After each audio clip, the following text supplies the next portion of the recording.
tous, j'espère que vous allez bien. Dans cette vidéo, nous allons voir le Venom modèle, comme enseigné par Michael, et pas vulgarisé ou modifié encore par le YouTube français pour le rendre plus simple, plus beau, ou je sais pas quoi, avec de belles animations pour faire beau et stylé. Je pense que vous en avez rien à cirer des effets visuels et que vous êtes là pour apprendre et surtout comprendre son véritable enseignement. Avant de débuter, je tiens à vous remercier pour votre engagement sur la chaîne. N'hésitez pas à vous abonner, à liker et à activer la cloche pour ne pas rater les prochaines vidéos. Vous pouvez aussi laisser des commentaires, je réponds à tout le monde et si vous voulez aller un petit peu plus loin, venez nous rejoindre sur le Discord, le lien est dans la bio. Je me ferai un plaisir de vous répondre par message privé. Je voudrais préciser aussi que la nature de ce modèle est qu'il va déloger les individus qui seraient gagnants sur l'instant présent. Vous devez avoir un contexte du pourquoi vous voudriez voir ce setup. Le marché doit être prédisposé à aller dans une direction pour essayer de trader ou d'utiliser le Venom modèle. Quand on est à l'intérieur du trading range et qu'il y a plusieurs grandes bougies à la hausse ou à la baisse, le Venom modèle n'apparaîtra pas. Alors, dans un marché baissier, le prix ira chercher les buy stop, ou les stop loss des personnes qui sont en short, pour se servir des liquidités pour réaccumuler et fortifier des positions short. S'il s'arrête à ras des buy stop, ou de l'ETH pour Electronic Pre-Market Hour Buy Side Liquidity Pool, il faudra anticiper une chasse ou un mouvement impulsif et la bougie qui va sweep sera le venin. Donc cette bougie. Ce sera notre Venom Candle et on peut la considérer aussi comme un changement d'état de livraison ou notre Venom Order Block CISD. Ce qui caractérise le venin, c'est une impulsion avec un busy pour faire le raid et ensuite une impulsion baissière avec un CB. C'est exactement cette signature que vous voulez voir. Comme ICT il le dit, pensez au croc d'un mamba. Donc lorsque la Venom Candle dépasse le sommet, c'est le raid sur la buy side, la bougie est laissée à l'intérieur du liquidity pool, c'est ce qui confirme le venin. Donc la Venom Candle est le Venom Order Block. Il doit y avoir un run inefficient vers le haut, puis un run inefficient dans la direction opposée, et c'est cette zone qui caractérise les crocs. On a le Venom modèle qui est ici. Donc il faut penser à une vipère qui arrive, qui mord et empoisonne les personnes en short qui ont des buy stop au-dessus du sommet. Lorsqu'il se passe ce scénario, nous avons la preuve que le buy side liquidity est empoisonné, surtout s'ils repartent dans la direction opposée, et ce sera notre signe révélateur. Donc la façon dans laquelle nous pouvons le trader est de le trader comme un véritable turtle soup. Il s'agit d'une des formes les plus élevées de modèles d'inversion. Et deux choses à retenir pour l'entrée, nous avons le LRE, le Low Risk Entry, et le HRE, le High Risk Entry. Donc le Low Risk Entry serait le retour au prix au niveau de la Venom Candle, ici, que nous pourrions considérer comme le CISD, tandis que le High Risk Entry est l'entrée dans la Venom Candle, ou juste après sa clôture. Quand le modèle il est validé, le prix recherchera la liquidité située sous la sell side liquidity du swing low formé entre 8h et 9h30, car ce sont des hauts et des bas bien spécifiques. Pour encore plus de confluence, il faudrait que le scénario se fasse de façon à aller sur le Drone Liquidity Weekly.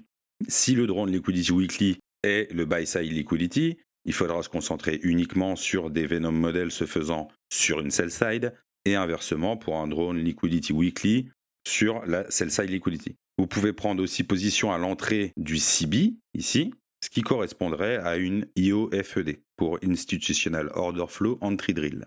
Si après le Venom modèle, un fair value gap apparaît, dans le sens du drone liquidity, donc c'est-à-dire entre le TH Pre-Market Hour Buy Side Liquidity et le TH Pre-Market Hour Sell Side Liquidity, vous pouvez entrer en short au consequent encroachment, donc au 50% de celui-ci et viser le SSL. Si possible, il faut entrer au-dessus de l'opening price de 9h30, donc de l'ouverture de New York. Donc maintenant, on va regarder un exemple sur les graphiques. Et au début de l'open US, à 9h30, heure de New York, il va falloir se poser plusieurs questions. Que ferons-nous ce matin après l'ouverture des hostilités à 9h30 ? Que va utiliser le marché pour puiser sa propre liquidité et dans quel but ? Et une fois qu'il y sera, que fera-t-il ensuite ? Donc avant que le marché ouvre, je vais déjà regarder des niveaux spécifiques. Je vais noter un BSL et un SSL. Et je veux voir comment le prix va réagir dessus. Donc à l'open de 9h30, je vais regarder le prix au début de l'heure de 8h. Et ce sera notre previous range. D'accord ? Je veux voir où se trouve le plus haut et le plus bas à l'intérieur de cette plage précédente. C'est pour ça qu'on appelle ça le previous range. Donc je vais marquer l'open à 8h jusqu'à 9h30. C'est une fenêtre d'1h30 et je veux savoir où se trouve le point le plus haut et le point le plus bas dans cette plage de temps et ce sera le BSL et le SSL. Le prix sera attiré par ces deux niveaux. Donc le biais devrait déjà être naturellement orienté. Et comment pouvons-nous utiliser ces informations ? C'est cette plage de 90 minutes qui va donner le ton à la manière dont l'algorithme dans l'opening range qui va se référer à des buy-side et sell-side liquidity pool très spécifiques. Cela ne veut pas dire que le prix va simplement atteindre ce niveau ou celui-ci. Pour s'inverser, ils peuvent continuer d'évoluer un peu au-dessus ou un petit peu en dessous. Pour les niveaux, nous avons le niveau de la buy side que nous allons appeler pre-market hour buy side liquidity pool et pre-market hour sell side liquidity pool. L'opening de New York est ici et nous avons notre opening range. Ce sera la plage entre 9h30 et 10h. C'est les premières 30 minutes après l'open de New York. Nous allons passer en RTH. Donc sur TradingView, ce sera en bas à droite, hein, d'accord ? Vous avez ETH et RTH pour les heures de trading régulières et les heures de trading électronique. Et nous allons pouvoir tracer l'opening range gap. Alors, quelle est la différence entre l'opening range et l'opening range gap ? L'opening range, c'est la période où la plage commençant de 9h30 heure de New York et se terminant à 10h. Quant à lui, l'opening range gap, c'est la différence entre le prix de clôture de la veille à 16h14 et l'ouverture du lendemain à 9h30. Donc, je vous le répète, pour le tracer, il faut régler TradingView en heure de trading régulière, en RTH. Donc, une fois que vous avez tracé votre opening range gap, vous repassez en ETH, vous retrouvez un graphique sans gap, et on va regarder comment se comporte le prix. Donc, à l'ouverture, on a eu une accélération, et on commence à descendre, on crée un order block baissier, on vient réagir dans cet OB haussier, d'accord ? Ne me tracez pas la dernière bougie, sinon je vous bannis direct. On revient dans la first presented fair value gap, donc ça, il y aura une prochaine vidéo dessus, pour comment la tracer, parce que c'est pas parce que vous avez la première fair value gap que c'est forcément celle-là qu'il faut sélectionner.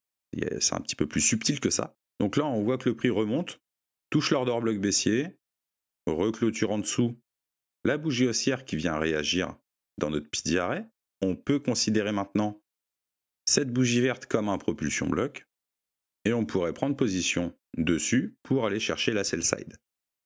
Pour le contexte, cette journée était une journée haussière et le drone liquidity weekly était une buy side beaucoup plus haute. Donc on va se concentrer uniquement sur un Venom modèle sur une sell side, donc un Venom modèle haussier. Donc ça, c'était pour vous montrer qu'on pouvait prendre position à l'open, d'accord, avec uniquement un order block et un propulsion block.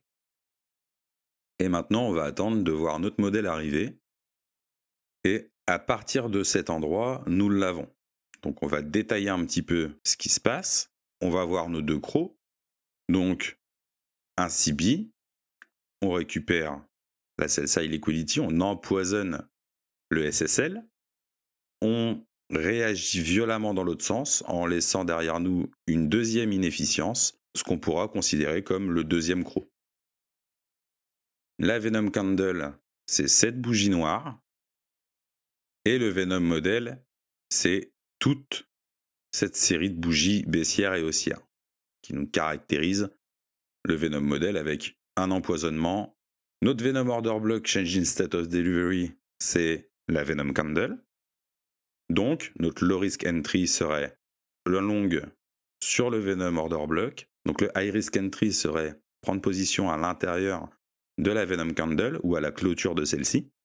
Et on pourrait rentrer éventuellement sur l'IOFED, l'Institutional Order Flow Entry Drill. Voilà le résultat de la transaction. Donc, l'idée est de prendre position dessus, mettre le stop en dessous. Vous pouviez rentrer sur l'OB, soit sur l'IOFED comme on a vu, et là, avec un petit peu plus d'attente et de contexte, vous vous rendez compte qu'on a des equal low ici, le prix remonte dans la first presented fair value gap, redescend violemment pour repurger les equal low, et nous refait un order block haussier. Vous pouvez rentrer sur l'OB, le stop loss en dessous, ça sert à rien de mettre le SL ici, vu la position, on va chercher au minimum 2 R, d'accord ?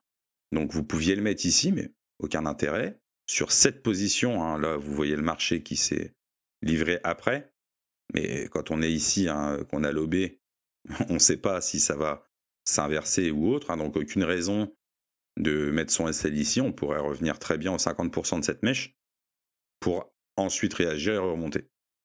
Donc là on avait un ratio de 2.4 et on pouvait rentrer aussi, comme il s'était le dit, entre 10h et 10h30, vous allez chercher la transaction vous pouvez rentrer dans le fair value gap au 50%, donc au consequent encroachment. Vous pouviez rentrer du coup à cet endroit.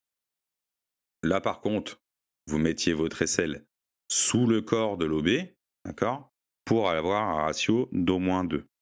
Si vous mettiez votre aisselle en dessous, vous n'auriez pas eu 2 de ratio, donc c'est pas très intéressant. Ou alors, on aurait pu très bien se servir des 50% du BPR. Alors, le BPR, sur cette unité de temps, si je trace un FVG, je vais le tracer d'ici à ici, parce que j'ai un volume imbalance là, entre les deux bougies. Et entre ici et ici, j'ai un autre volume imbalance, donc j'aurai un fair value gap entier. Pour le BPR, il faut comprendre que le BPR n'est pas seulement une fair value gap en face d'une autre fair value gap, ça peut être autre chose, et ça on le verra encore dans une prochaine vidéo. Donc on avait nos écoles high ici, qui nous donnaient l'indication qu'on pouvait potentiellement prendre un achat sur l'OB pour aller faire des plus hauts. Alors on peut continuer avec un autre exemple, on va être un petit peu plus rapide sur celui-ci du coup. Donc on a bien notre previous range de 8h à 9h30. On va noter notre pre-market hour buy side liquidity pool et la pre-market hour sell side liquidity pool, nos deux niveaux de référence. L'open de New York, qui sera aussi dans notre exemple l'opening range gap low, étant donné qu'on est baissier cette fois-ci sur le HTF dans cet exemple. On vient empoisonner la buy side. Nous avons notre Venom Candle qui est ici, notre Venom Model ici, d'accord.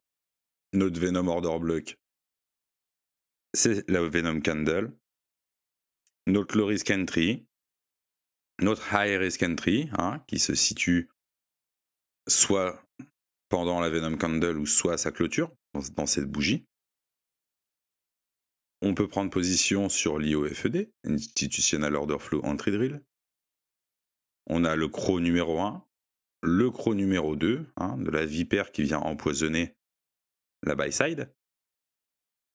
Le prix dégringole, on pouvait rentrer au retest. Le prix redescend, nous crée un fair value gap baissier, un CB. On rentre au 50% du CB pour aller chercher la sell side. Voilà un petit peu comment ça se goupille, c'est plus ou moins toujours la même chose. Alors ce modèle n'apparaît pas souvent, c'est pas parce que on va voir un BPR quelque part que c'est forcément le Venom modèle, non, il faut du contexte quand même. C'est toujours du contexte, il faut une histoire, c'est pas parce qu'on a un price action qui nous montre quelque chose que derrière l'histoire est peut-être différente, c'est pas parce qu'on voit quelque chose que c'est forcément cette chose. Il faut comprendre la narration. Donc on pouvait rentrer ici, le SL au-dessus de l'OB, ou au-dessus du high, peu importe, où on pouvait rentrer de cette manière, où on pouvait rentrer sur les 50% du fair value gap qui se produit après, comme ça. Donc on avait les 50% de ce CB, on a redescendu, on a refait un CB entre cette bougie et celle-ci, on reprend de nouveau les 50%, où là cette fois-ci on va se mettre sur le haut pour aller chercher un plus bas. Donc oui, opening range gap low. Pourquoi ? Parce que là je ne l'ai pas tracé sur cet exemple, mais on était baissier et on a clôturé la veille à 16h15, 16h14 exactement, beaucoup plus haut que le niveau de référence sur lequel on est ici actuellement, au niveau de l'opening range. Donc cette vidéo est terminée, j'espère qu'elle vous a été utile, que vous avez appris des choses. Donc comme je vous l'ai dit au début, il n'y a pas d'artifice, il n'y a pas de petits serpents qui se promènent, on a autre chose à foutre. J'ai pas le temps pour ces conneries-là. Donc j'espère que ça vous a aidé, que ça vous aidera. N'hésitez pas à partager cette vidéo, à partager la chaîne, ça nous donne de la force, ça nous motive au quotidien. On voit que le nombre d'abonnés augmente petit à petit, doucement mais sûrement. On est content, enfin je suis content, parce qu'à la base je suis tout seul, j'ai pas de staff derrière, j'ai que les élèves qui me donnent de la force, puis les personnes qui nous suivent. Donc je vous remercie encore une fois pour tout ça. Venez sur Discord, venez échanger avec moi, avec les élèves. Venez voir ce qu'on fait, on poste tous les jours les explications, les exécutions. Vous avez le site internet aussi, qui est encore en cours pas de refonte, mais de modifications, parce que j'apporte de nouvelles offres. Vous savez que je fais un mentorat d'1 an, avec 2 heures de cours par semaine. en privé, live tous les jours, suivi de 7h du matin à 2h du matin. Mais on va ouvrir une nouvelle offre qui là n'aura pas de cours privés. Ce sera la même chose, uniquement accès au live et au PDF. Donc pour rappel, il y a 1500 slides PowerPoint, il y a 700 pages de PDF. Au niveau de la formation, live tous les jours, c'est juste que vous n'avez pas les cours privés, parce que vous avez été nombreux à me demander et à me dire effectivement oui c'est cher mais la qualité ça se paye et mon temps aussi. Donc voilà, donc je vous souhaite une excellente fin de journée, début de journée, fin de matinée, peu importe, une bonne semaine, un bon week-end et je vous dis à très bientôt. Allez, ciao ciao.